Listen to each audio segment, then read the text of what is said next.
It'll never be the same as before. The relationships between neighbors and the natural settings, it can never be the same as before. It used to be farmland. It's with mixed feelings. We have to get used to the fact there's something out there on what was once our field. They've taken 15 hectares of our land, which we used to farm and graze cattle on. We could go for a walk whenever we wanted to. We feel that what's left is a bit truncated. Here at Ennemark, amid picturesque rolling plains 8 kilometers west of Horsens in Denmark, local residents are less than enthusiastic about becoming neighbors to a new prison. The region features the historic Tamdrup Church as a majestic landmark and consists of a number of farms of varying sizes. It's here that the Danish Prison and Probation Service has acquired 65 hectares of land for the new prison.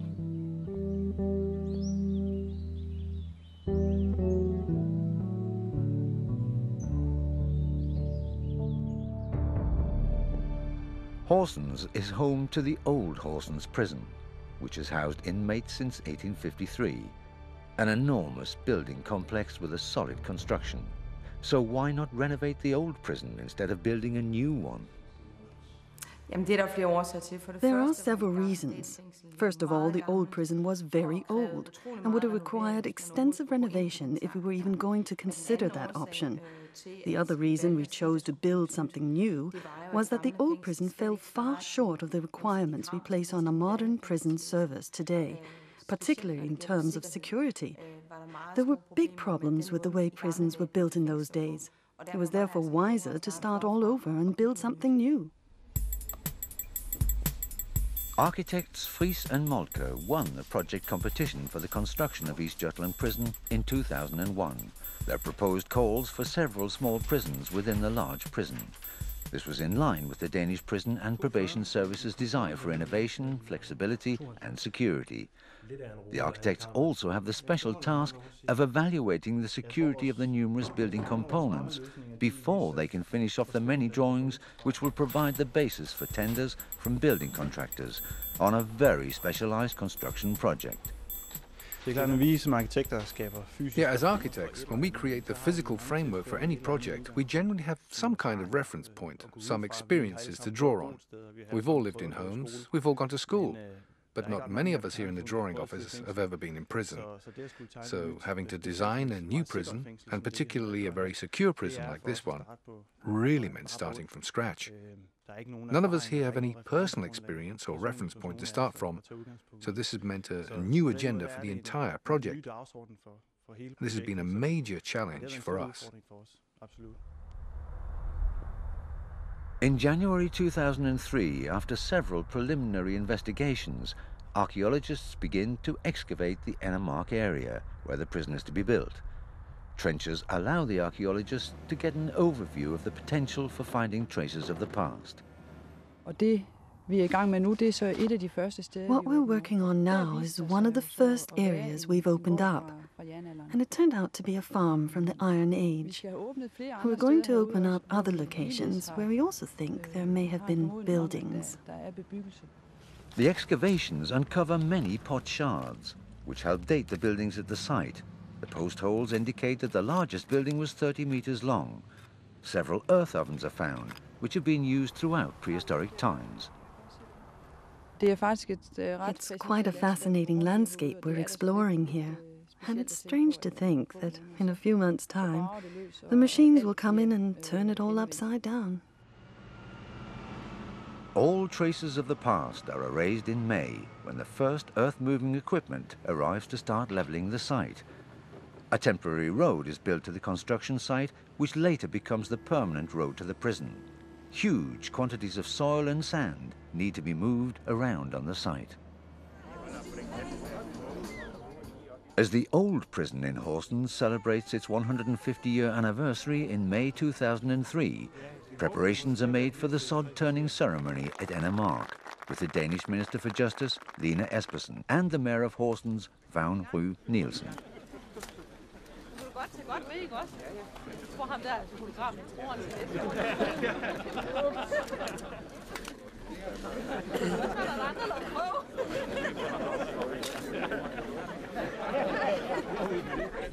I'm afraid I have to interrupt here. If the minister keeps going like that, we'll both have to become members of the General Workers' Union.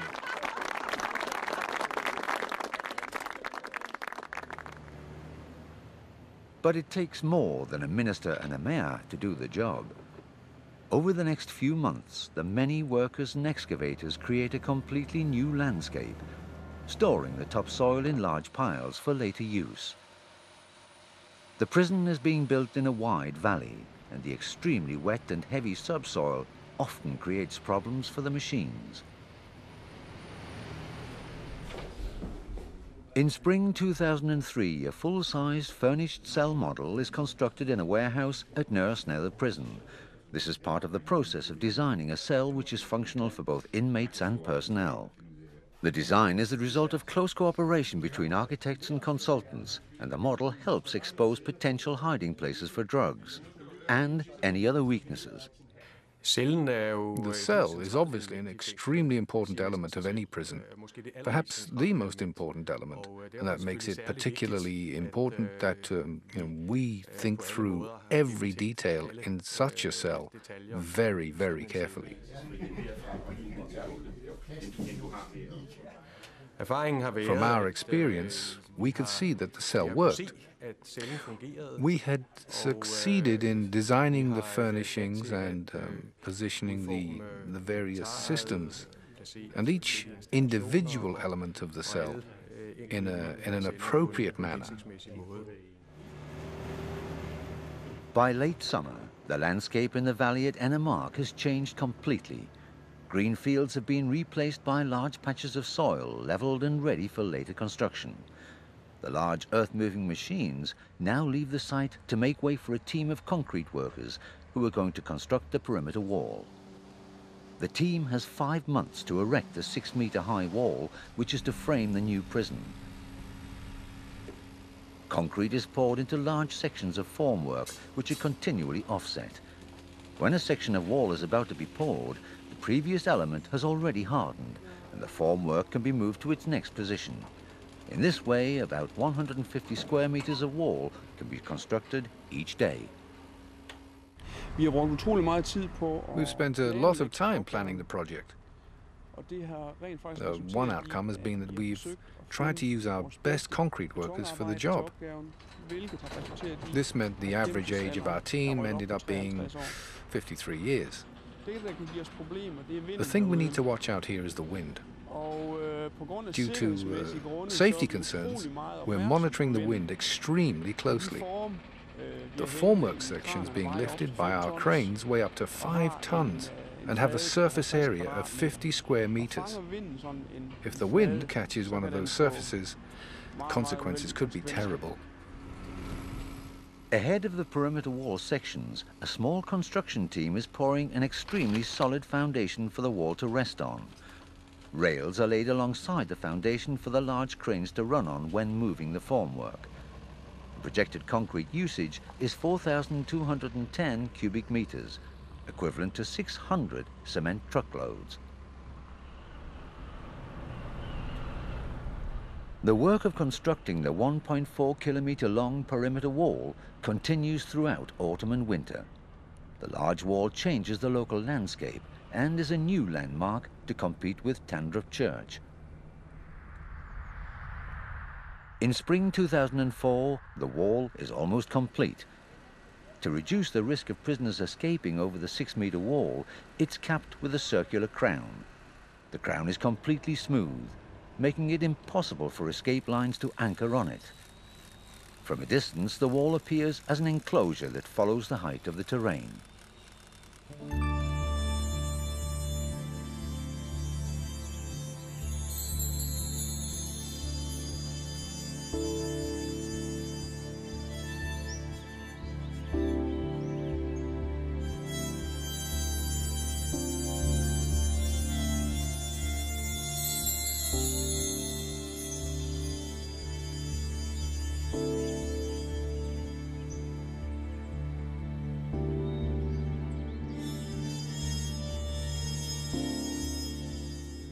It's early summer, and mobile site huts have been positioned at the heart of the construction site.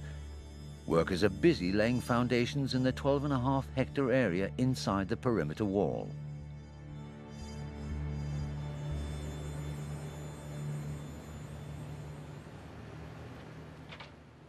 The first building foundations being laid are for the Section B cell wings, and the administration building and the gatehouse in Section F. This building will house the main and central guards and will be the only physical access to the new prison. Over the next 12 months, the majority of construction workers will be involved in erecting the building shells here at Emma Mark.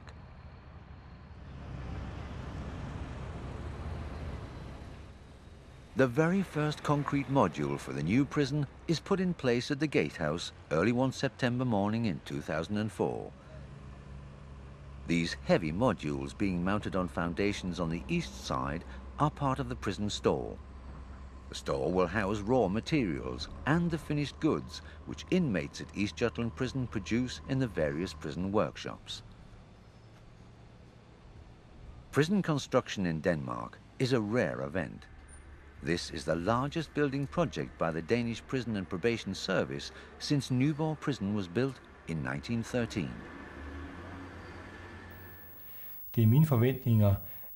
I expect the well-presented and very functional facilities in the East Jutland Prison will help improve conditions for both inmates and personnel. But even more importantly, improve the relationship between inmates and personnel. I think that many of the sources of conflict inherent in the old buildings we are now using will be removed, making it possible to build a better relationship between inmates and personnel. In addition to Administration Building F and Gatehouse, East Jutland Prison will be made up of a total of 8 sections. Section E will be a specially high security area with room for 46 inmates, while Section A will combine county jail facilities with normal prison cells and accommodate 48 people.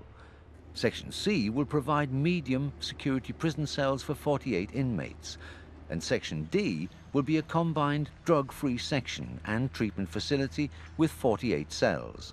Section H will be a culture centre containing a church, library, shop and sports hall.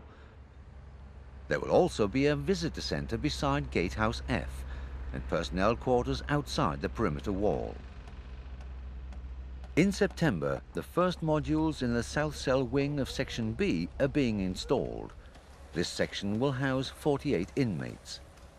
At the same time, workers are preparing to pour the cell floors in the north wing. The cells face each other with a corridor down the middle. Bathrooms for the cells are being constructed off-site. In part due to security, it was decided that prefabricated bathrooms would be installed in all cells, produced by a large local manufacturer. The bathrooms are designed to avoid hiding places for objects or drugs, and all pipes are installed through the back wall and terminate here. The first bathroom for the prison arrives at Emma Mark and is lifted into place in a cell in Section B. The prefabricated bathroom weighs 5 tons and is very carefully lowered into the cell ready for installation. All pipes and cisterns are placed in concealed shafts in the building. Each cell wing contains 2 rows of 6 cells on each of 2 floors, so that an entire building can house 48 inmates in 2 wings. Some of the surplus soil collected when the construction area was leveled is now being used by landscape architects as fill where the perimeter wall is elevated. This helps give the area inside the wall some of the original character of the surrounding landscape. Later, grass will be sown on all the slopes and in the areas between buildings. In front of the perimeter wall, near the main gate, bricklayers are working on a small, nondescript building that looks rather like an ice cream stall. Yeah, we decided to build a test building. particularly to look at the window designs.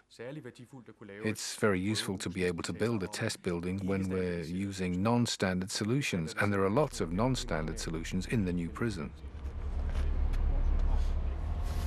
We've generally done a lot of testing work.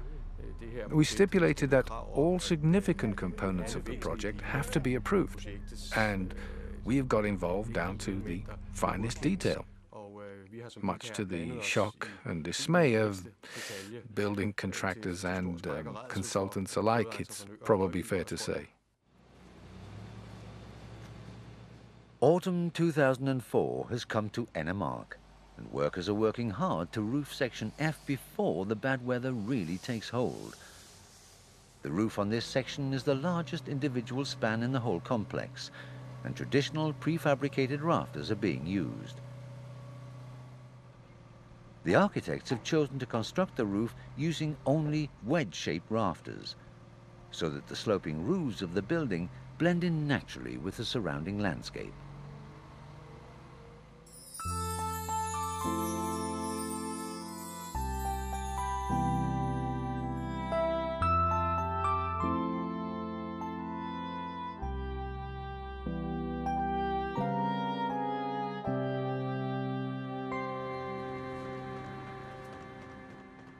The entire prison complex is being built using concrete modules produced at a large foundry close to the site. Deck modules are being installed here at the end of October to separate the floors in a cell wing. In order to manage the multitude of different modules to be installed, the building contractor has divided the site into 9 sections. This means that workers know exactly where and when each element is to be installed. Every element is labelled with a code by the supplier, indicating which section it belongs to and its location. The logistics are complicated, as almost 8,000 concrete modules will be used in the complex.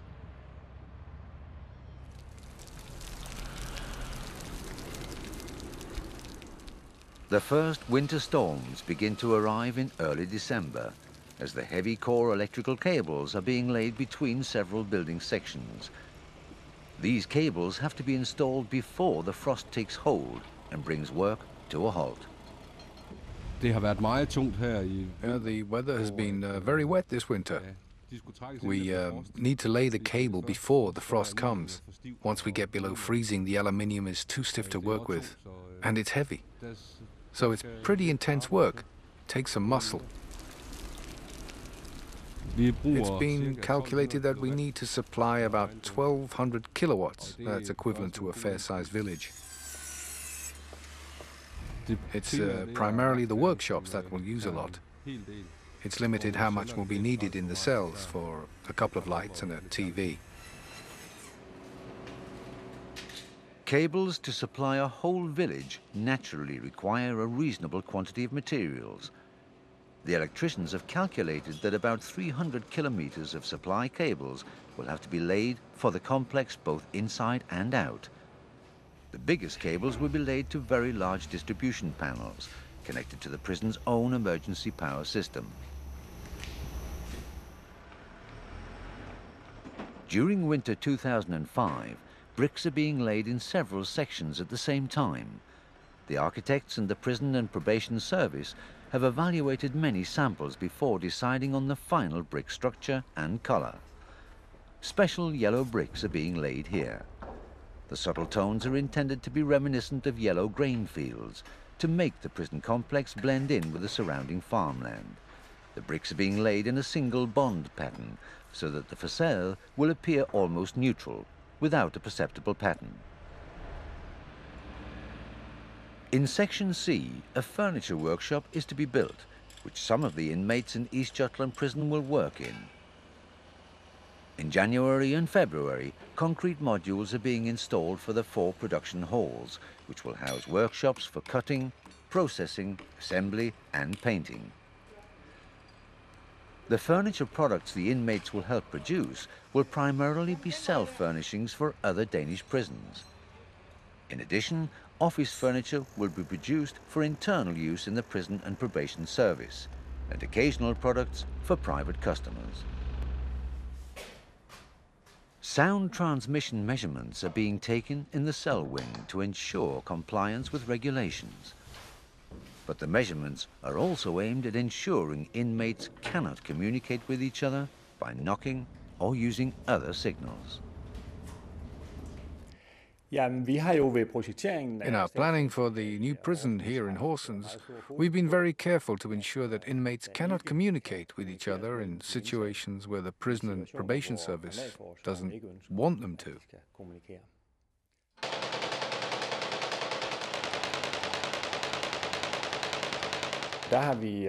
We have accommodated this requirement by ensuring no pipes are running directly between the individual cells.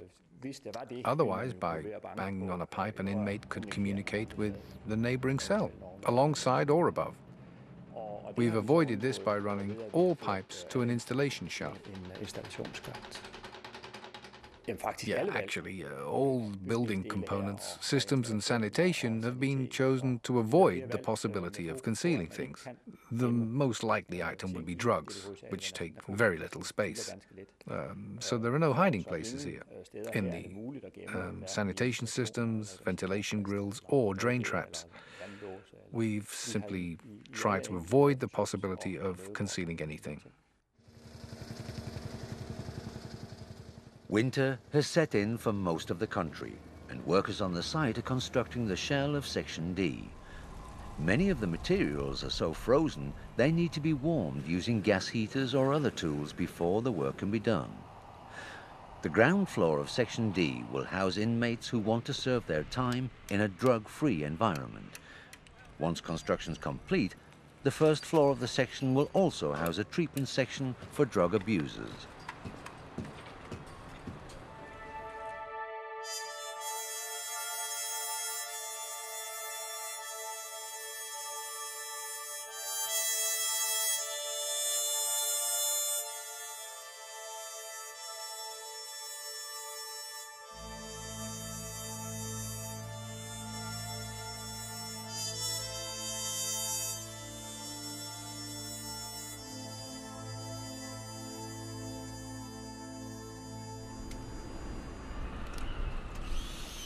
As a winter storm still rages over Denmark, a small team of roofers take over Section F in an attempt to complete the building's roof.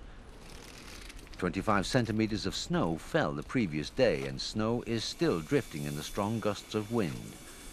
It's a challenge just staying upright in the harsh winter weather, and the temperature is minus 10 degrees Celsius. The roof is being covered with special zinc sheeting.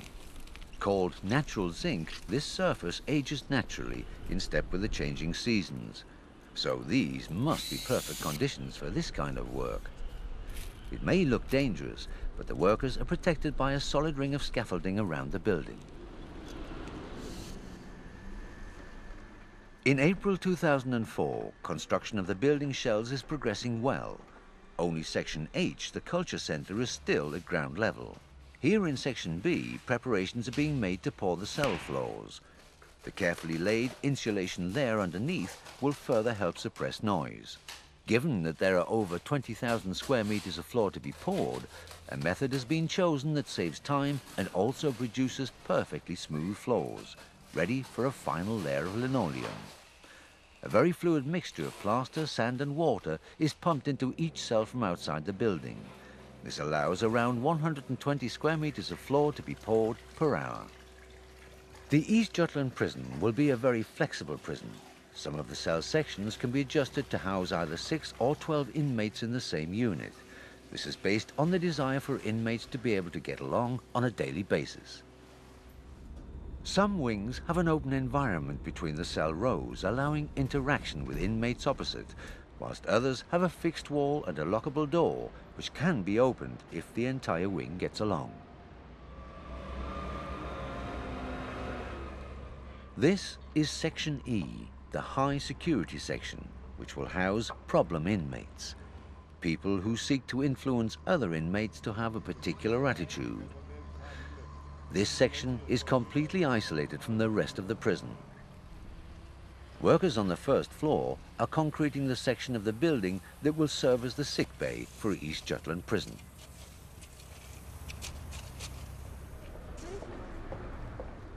In the Italian town of Pietrasanta, Danish artist Kirsten Ortved is putting the finishing touches on her sculpture for the new prison.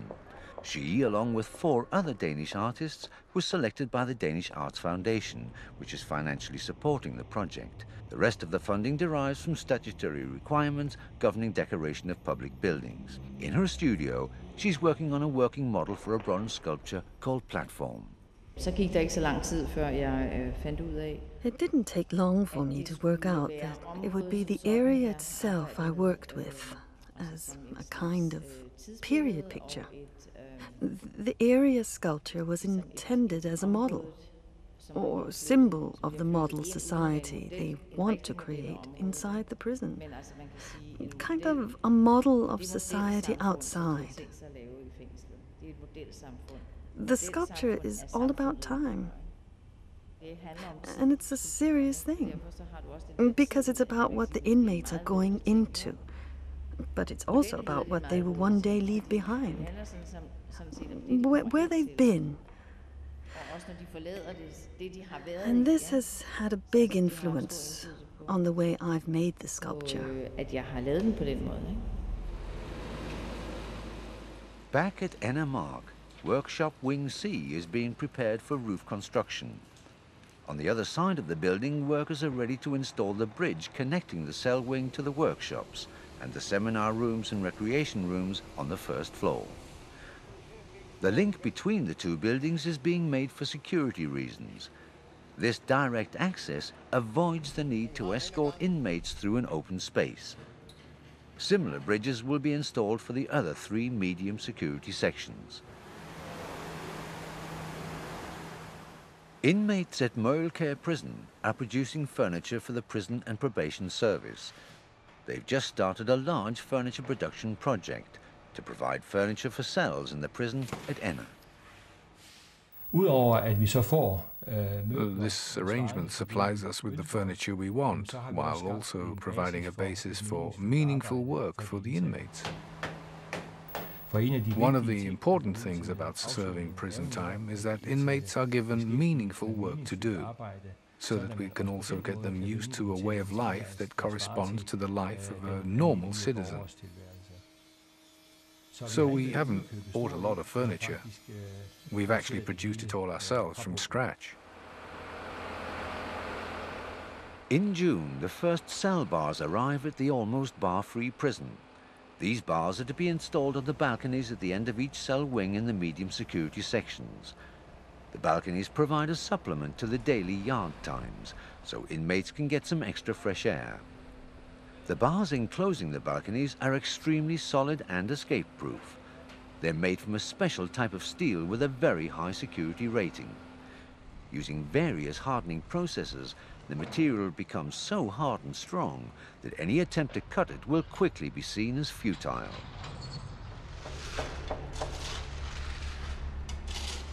Well, there are some special security factors in what we're doing here. Otherwise, it's fairly straightforward, but very interesting to watch the project progressing. I don't have much experience with prisons, but I heard there were some French visitors who thought we were building holiday units. So it's pretty luxurious. Well, of course they should have reasonable conditions, but not this luxurious. I think it's too luxurious. Yeah, it's a great complex, but I don't go around thinking the walls should be grey because it's a prison. There's no reason it shouldn't look good. I think it'll make things easier when people come in here and it gets put to use. If the inmates are happier, they'll be easier to handle. After installing and testing several cell windows, the approved version of the barless window system arrives from a Polish supplier. Barred windows have been replaced by some very secure windows, where the security lies in the type of glass and the window design. In addition, there are alarms that will go off if anyone still tries to break out through a window. And finally, there is the particularly secure perimeter, which will prevent anyone from completely escaping, even if they manage to partially escape. Over the next 6 months, 228 cell windows will be installed at Ennemark. Summer 2005, and an unemployed court clerk gets the idea of helping the hungry workers, sparing them from squashed packed lunches. Didn't take long to put the idea into action because I started calling around. I had plenty of time to do it since I was at home anyway. It wasn't long before the store was at the site and I was in it. Some of the men have wives who get up early before they leave and pack them a lunch. But some of them forget them occasionally. And then after they've come and bought something here, they say, "That was convenient."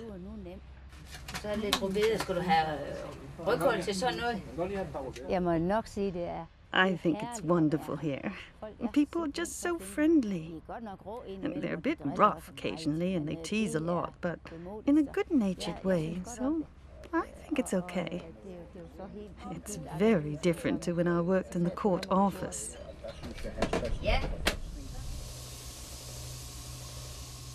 The architects, together with the Prison and Probation Service, have decided the colours in the prison shouldn't be too bleak, but should be soothing. First, a structural base is applied. The basic colour is a warm off-white, and the painters, seen here in a cell wing, will later introduce effect colours to liven it up. The various colours will also help distinguish the various sections from each other. The painter team has to cover over 80,000 square metres of prison walls.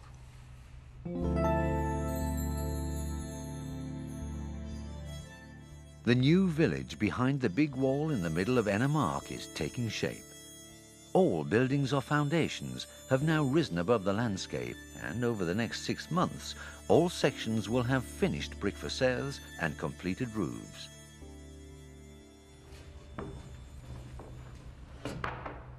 Two years have passed since the test cell was constructed at Nurse near the prison and received feedback. In 2005, a new test cell is being furnished, this time in the real setting. Much of the furniture has been changed and improved in the meantime, and it's all being installed at Ennemark today for final evaluation. A cell is just under 12 square meters in size, so the way it's furnished will have a big impact on inmates. They cannot simply shift the furniture around as they like, as almost everything is securely bolted to the cell walls, so nothing can be hidden behind it. There are just a few things that can be moved. For example, the small refrigerator in each cell is mobile. This is to make things easier for personnel who will regularly perform inspections in the cells. These are carried out primarily to find any hidden items concealed by inmates. In June, some of the last concrete elements are positioned in Section H, the Culture Centre, containing a sports hall, shop, library, meeting room and church. A unique module is being installed in what will become the chapel. The module is an integrated part of Øyvind Nygaard's altarpiece decoration. It's called Hole in the Wall and will later be fitted with a sandblasted glass mosaic featuring quotes from the New Testament. This means the prison congregation will be meeting in a church room that doesn't look like a traditional church, as is the case in Horsens prison. I wouldn't say I was sad, because a church is made of living stones. As soon as the congregation has moved from this location and the church is empty, it's really a dead church, so that's why I'm not sad about it. I'll put this behind me and then it's time to look ahead. The church is only a church while the congregation is here.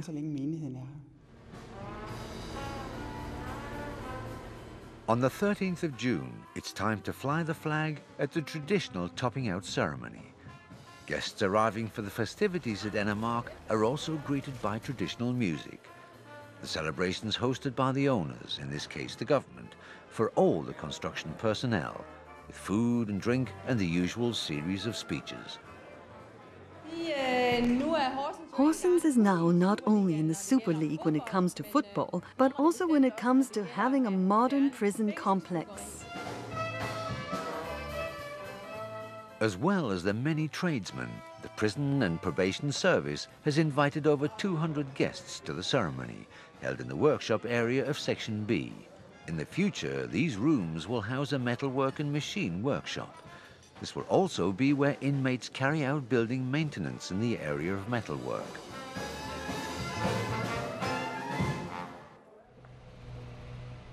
From festivities and colour, back to the grey concrete which forms 2 exercise yards in the high security section E. These yards will be the areas in which inmates will get a daily dose of fresh air, and security has been a high priority.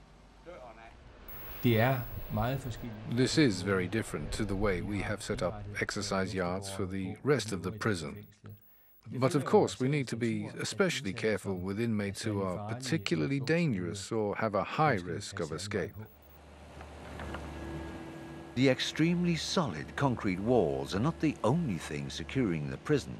Throughout the summer, many of the cables are being laid which will transmit surveillance signals from the entire area to a central guardhouse in Section F. Cables are also being laid for the surveillance cameras along the perimeter wall.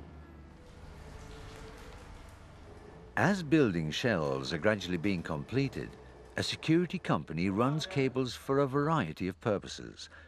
In this cell wing in Section D, electricians are running cables for communication and emergency calls from inmate cells to a guardhouse. Outside the perimeter wall, a 1.5 kilometre wire fence is being erected to prevent outsiders from trying to get close, and the swans had better not settle between the fence and the wall, as electronic alarms are installed here. By late summer 2005, construction of the outer fence is complete, and the major internal security fence is being erected. The fence will be over 5 meters high and almost 1.4 kilometers long. Over 700 posts are to be used, mounted on concrete bases. Workers also have to handle over 60,000 nuts and bolts to build the 7,000 square meter fence designed to prevent escape attempts. Kitchen facilities are being installed in each cell wing, and inmates will have their own locked cupboard. The inmates in East Jutland Prison will have a budget and be responsible for their own daily food preparation. Inmates were unable to prepare their own food in the old Horsens prison, but this is not a new initiative within the Prison and Probation Service. For a number of years, we've been introducing self-care in terms of food preparation in all our prisons, and it's been a success story. It means inmates are active for much of the leisure time where they otherwise would not have anything meaningful to do. It also gives them the opportunity to learn to prepare food. The only problem is that it is hugely expensive to set up kitchens and laundries, especially in so many small wings, as we have in the new prison. But yeah, I'm sure it's worth it.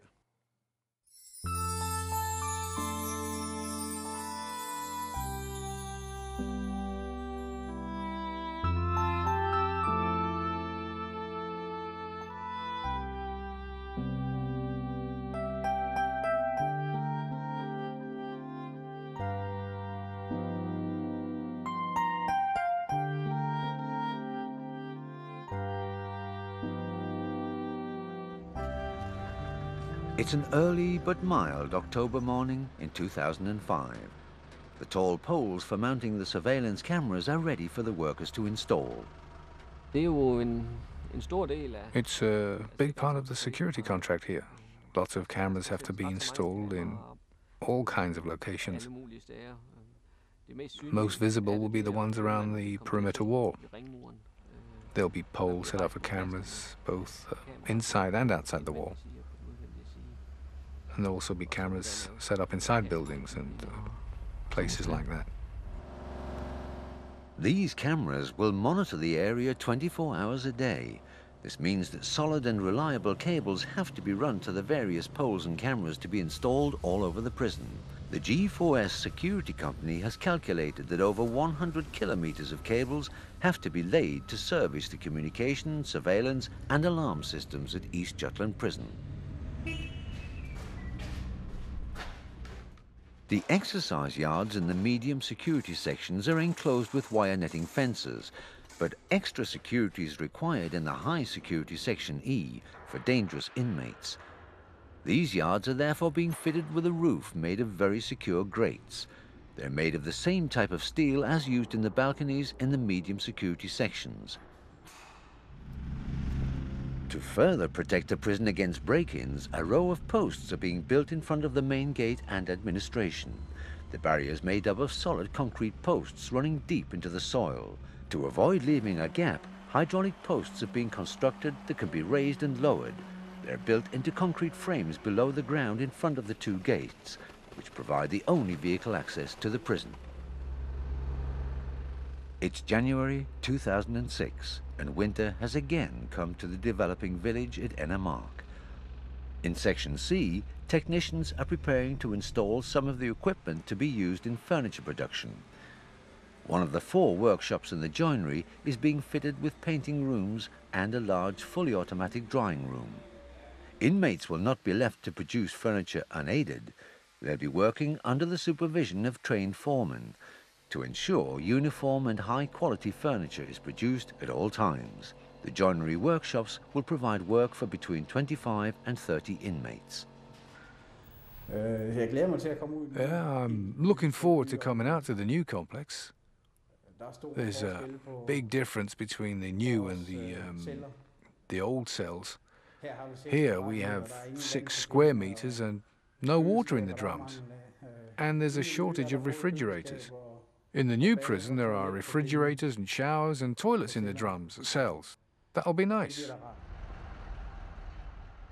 The high security section E is one of the last buildings to be completed. Due to the nature of the inmates, there's extra security everywhere. For example, the guard room is designed and positioned so that personnel have a direct view of the 4 wings surrounding the office. This helps provide a constant overview of what's happening in the corridors of each wing. Elsewhere in the building, which also has indoor surveillance cameras, a disciplinary and isolation section is being built to house 7 inmates. This section also has 2 observation cells and a securing cell with a special floor coating, which is epoxy-based with the addition of hard granulate, providing a strong coating and an extremely non-slip surface in case the inmate becomes violent. These special cells are not furnished in the manner of the other prison cells, as they will only be used for short periods. Throughout the winter, tradesmen finish off the interior work in the various sections of the new prison at Ennemark. It's now March, and sculptor Kirsten Ortved has returned to Pietrasanta to supervise completion of her sculpture platform at the Mariani Bronze Foundry. She's worked for many years with the renowned foundry, who are experts in large sculptures. A worker's preparing the mould for one element of the art piece. A thin layer of wax is applied to the mould before a thick layer is poured on. Prior to casting, the wax is melted to leave a hollow chamber. The bronze is heated to 1100 degrees Celsius and poured into the mould. The many individual pieces for platform are welded together. In the end, it will not be possible to see where the elements join. It requires a special technique and extensive experience to produce a perfect surface. Kirsten Ortved monitors the entire process to check whether there are any areas that might need changing.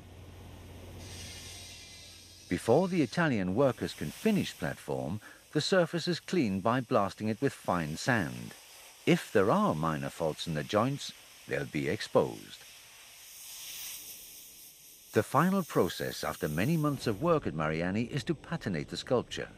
Patinating is a difficult task if you have to precisely match the hue and shadow the artist desires, and that is what Kirsten Ortved expects. After several trial patinations, everyone is happy, and the 4-ton platform can be shipped to Ennemark.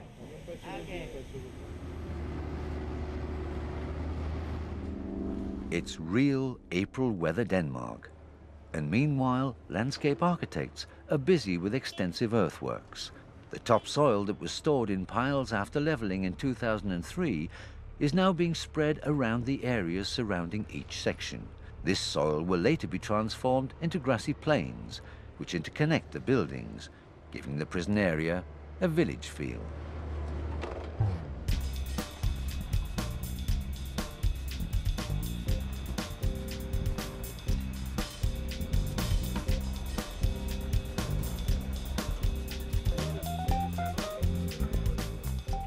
In May 2006, it's time to move the site hut village, where contractors, consultants, tradesmen and architects have been based for 3 years, outside the perimeter wall.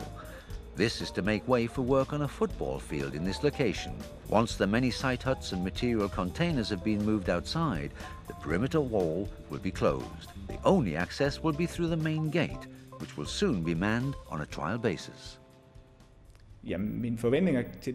I generally have high expectations of the new prison. I think that's justified given we're building a completely new and very carefully designed prison. The new physical setting alone should mean we run the prison very differently to how Horsens prison is run today. So I have a clear expectation that conditions for both inmates and personnel will be different.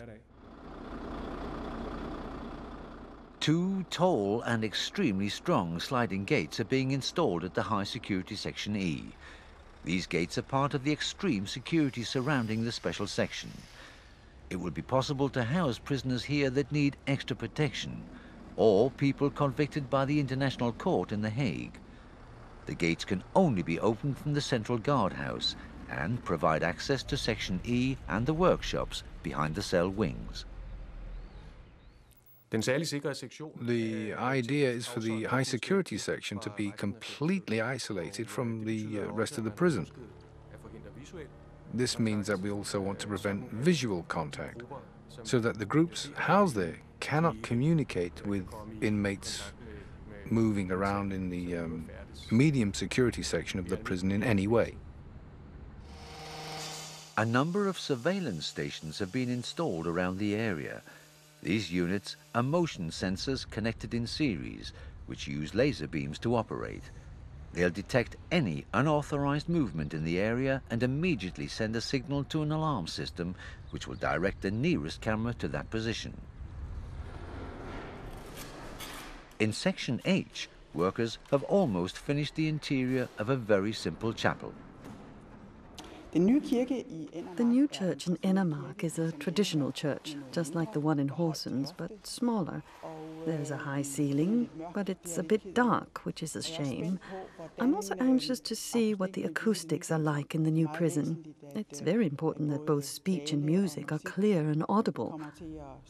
I've been told, and I put it like that because I haven't had any influence on how the church will look, but I've been told that some of the materials may be a bit Spartan.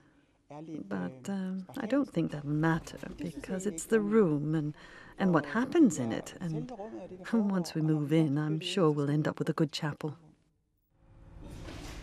Alongside the chapel, the Prison and Probation Service has built a prayer room specially for Muslim inmates, who will also be able to wash their feet, as is a compulsory ritual before praying. Platform has reached its final destination, the inner courtyard in section F, and Kirsten Ortved is directing the sculpture into position.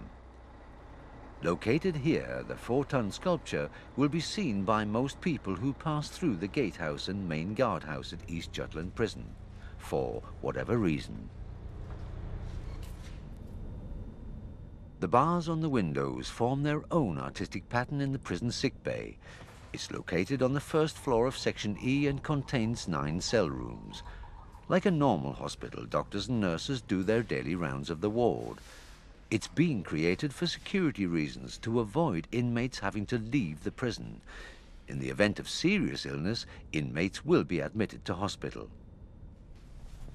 There's also a fully equipped dental clinic, so the treatment can take place here. Inmates often have poor teeth, which require regular checkups and treatment. In addition to security issues, visiting an external dentist would require extra personnel. In June 2006, most of the tradesmen have left. The gardeners doing the final soil preparation, setting up green areas and exercise areas with petanque lanes. 27,000 cubic meters of topsoil have been moved around. All that's left to do now is sow grass on the football field and 2.5 hectares of other land. Throughout the summer, G4S technicians work on the surveillance cameras. There are more than 200 of them, and the signals are received here at the Central Guardhouse.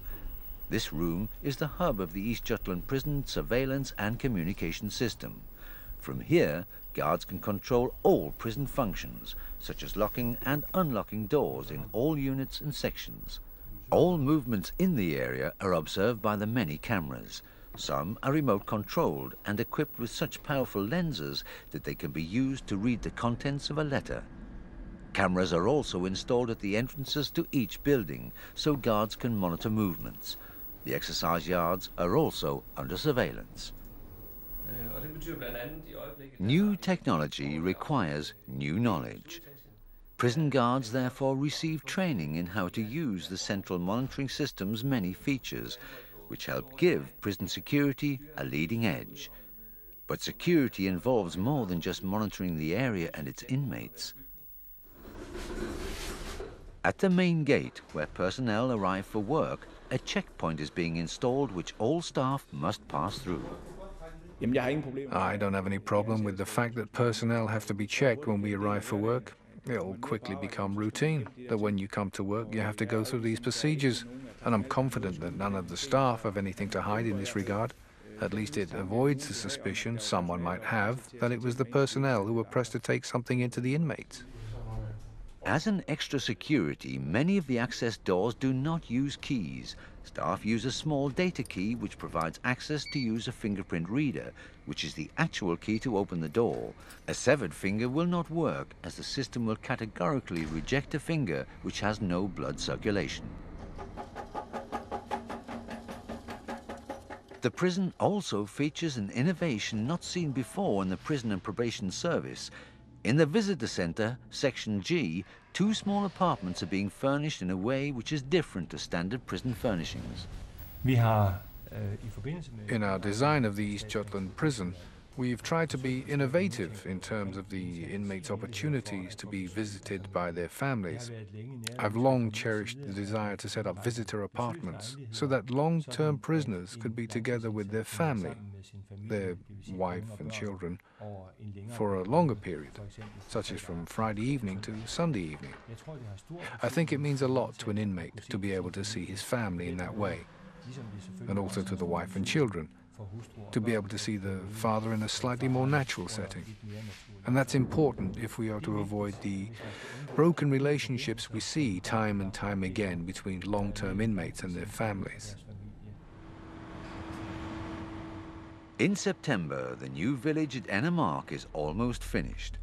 Work is still being done at the church to install the untraditional altarpiece hole in the wall created by Oyvind Nygaard. A simple brass cross and sandblasted glass plates featuring quotes from the New Testament. The cross breaks through the wall and the hole connects the inner and outer space. It's the 2nd of October 2006. Today, many guests are briefly allowed inside the prison walls into the large sports hall to take part in the festivities surrounding the official opening of the East Jutland Prison. As on so many other occasions, it's a rainy and windy day at Ennemark, but the Minister for Justice and the other guests brave the weather to take a closer look at the facilities. What they find is one of Europe's best designed institutions for inmates serving prison time. A building complex in which a multidisciplinary team have sought to consider every detail in an effort to create a different and well-functioning prison. Almost 3.5 years have been spent constructing the 28,500 square metre prison. From the beginning, the Danish Prison and Probation Service have wanted to be able to have a flexible number of inmates in the cell wings, divided into several units and sections, and a dynamic interaction between inmates and personnel, as well as a particularly secure prison. It's 9 o'clock on the 16th of October 2006. and staff at the 153-year-old Horsens prison have started transferring all inmates to the East Jutland prison. Security regulations require that only 2 inmates are transferred at a time. The first 2 residents are already on their way to the new village, to a place which has been occupied since the Roman Iron Age. Now others are moving in, to a prison for which many people have high expectations. The physical framework is ready, waiting only for the clientele, who together with the guards will make the East Jutland prison into a small community where prison time can be tolerable for those who've lost their freedom, and the daily work easier for the personnel. And perhaps one day, the other residents at Ennemark will get used to the idea that they now have a prison as a neighbor.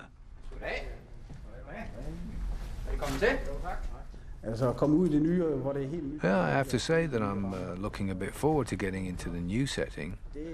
Everything is brand new. But you always know what you're leaving behind, and the new is always unknown. Yes.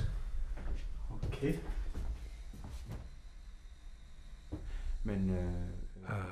Coming from the conditions we're used to, sitting in a 150-year-old prison, all this can only look good. And it really does. But it's still a prison, and there's no mistaking that. Given that I have to serve time, I think all this is great. It really is.